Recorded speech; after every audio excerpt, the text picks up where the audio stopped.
এই যে জাকাতুল ফিতরা আমরা দিচ্ছি এটার পেছনে কারণটা আসলে কি?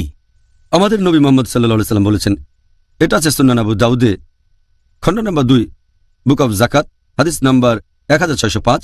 প্রিয় নবী মুহাম্মদ সাল্লাল্লাহু আলাইহি সাল্লাম বলেছেন যে এটা প্রত্যেক মুসলিমের জন্য আবশ্যিক, প্রত্যেক মুসলিমের জন্য ফরজ যে সে জাকাতুল ফিতরা দেবে। তার মানে সাদকা, দান, রোজা ভেঙে ফেলার জন্য অথবা রোজা ভেঙে ফেলার পবিত্রতা রক্ষার জন্য, অসার এবং অশ্লীল বাক্য থেকে, এবং গরিবদের খাওয়ানোর জন্য।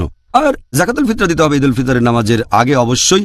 যদি ঈদুল ফিতরের নামাজের আগে দেন সেটা হবে জাকাতুল ফিতরা, আর যদি ঈদুল ফিতরের নামাজের পরে দেন তাহলে সেটা হবে সাধারণ সাদকা। হাদিস থেকে আমরা জানতে পারি এই জাকাতুল ফিতরা দেওয়ার কারণ, দেওয়ার প্রধান উদ্দেশ্যটা হচ্ছে যাতে করে খুব গরিব মুসলিমরা খাবার খেতে পারে বছরের বিশেষ দিনে, আনন্দের দিনে।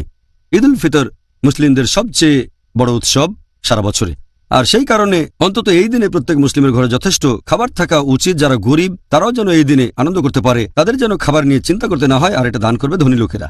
2 নম্বর, এটা দান করা হয় আমাদের রোজাকে বিশুদ্ধ করার জন্য। আমরা যে ভুলগুলো করি, আজে বাজে কথা, অশ্লীল কথা, মিথ্যা কথা বলে, এটা রোজার বিভিন্ন ভুলগুলো থেকে আমাদের শুদ্ধ আর পরিষ্কার করে। 3 নম্বর, এটার মাধ্যমে আল্লাহকে ধন্যবাদ জানাই যে তিনি আমাদের সামর্থ্য দিয়েছেন, পুরো 1 মাস রোজা থাকতে পেরেছি আমরা।